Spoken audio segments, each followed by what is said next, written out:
Здравейте отново!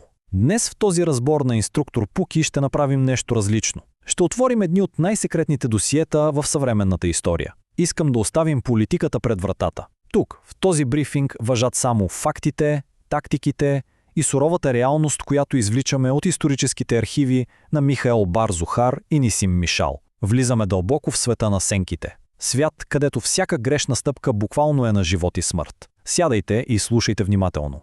Представете си следната ситуация. 12 ноември 2011 година. Оглушителна експлозия заличава напълно една секретна ракетна база близо до Техеран. И нека сме наясно, това изобщо не е случайен инцидент. Този прецизен удар елиминира генерал Хасан Техрани Могаба и парализира една потенциално катастрофална ядрена програма с един единствен ход. Разбирате ли, в този игра на толкова високи залози няма място за предупреждения. Да предотвратиш глобална заплаха изисква безмилостен удар в абсолютна тишина. Част първа. Експлозии в Сенкике. За да се разруши из основи иранската верига за доставки, се изисква брутална ефективност. Говорим за мащабна мрежа от саботажи, ръководена от Мейер Даган. Как работи това на практика? Кухи компании пласират умишлено дефектни метали на черния пазар. Козметични фабрики, които всъщност са параван за ядрени лаборатории, просто се взривяват отвътре. Това е абсолютен майсторски клас по логистично унищожение. Удряш директно в сърцето на вражеската инфраструктура, още преди тя изобщо да е заработила. Част втора. Раждането на агенцията.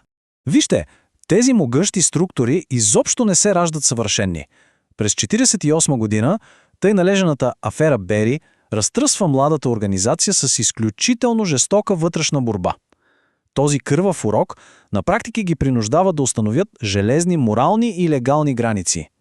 И така, под обсесивно потайния надзор на Рьовен Шилах, първоначалният хаос постепенно еволюира в една смъртоносно дисциплинирана институция. Институция, чиято единствена цел е оцеляването на нацията. Част трета. Откраднатият МиГ-21. Сега, да откраднеш най-модерния съветски изтребител на времето си, това изисква нещо много повече от просто добро планиране.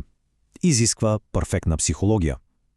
Нашият оперативен работник, Йосер Шемеш, прекарва цяла една година, повтарям, една година, само за да култивира доверие с иракския пилот Мунир Редфа.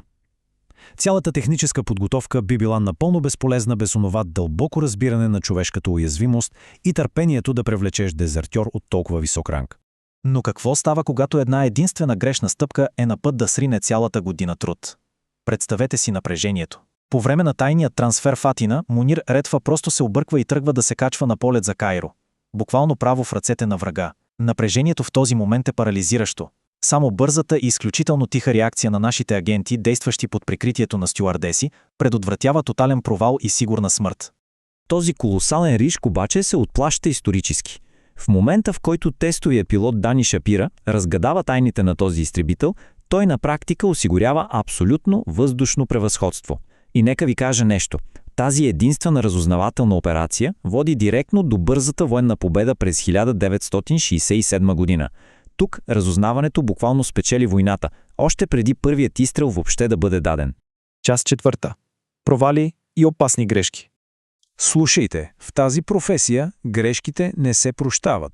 Те се плащат с кръв и национален престиж. Катастрофата в Лилехамер е съкрушителна. Ударен екип екзекутира абсолютно невинен човек, сервитьорът Ахмед Бушики. Този оперативен провал не само струва човешки живот, но излага на показ тайни квартири и конспиративни мрежи из цяла Европа. Мита за абсолютната непогрешимост се срина буквално за секунди. И ако си мислите, че винаги се учим от грешките си, суровият урок се повтаря с фиаското в Аман през 1997.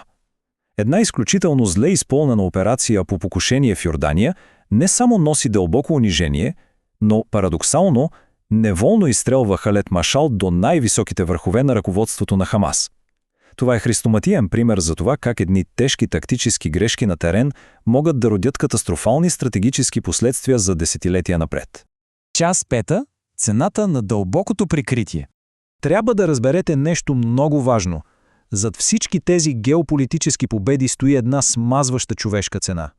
Да вземем агента Ели Коен в Дамаск.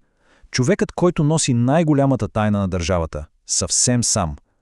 Представете си да живеете денонощно един напълно изфабрикуван живот. под непрестанна заплаха, без право да споделите и дума дори с собствената си съпруга. Точно това е тихата агония и абсолютната психологическа изолация на дълбокото прикритие. И дори при най-гръмкия успех, трагедията е там.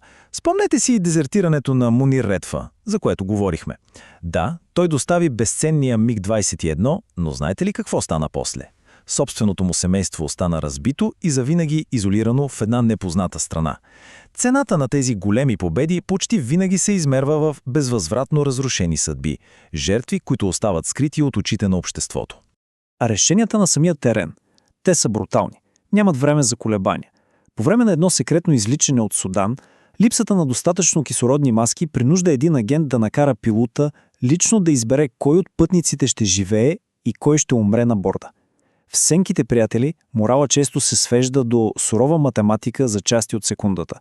Направо не човешко. Част 6. Новата кибервойна. Но днес светът е съвсем различен. Ерата на фалшивите паспорти и тайните скривалища е към своя край. Съвременното бойно поле е стерилно и безпощадно. Имаме биометрия, ДНК проследяване, камери абсолютно навсякъде. Вземете покушението в Дубай. Всяка една секунда от него беше заснета от охранителните камери. Всяко физическо движение вече оставя вечна дигитална следа.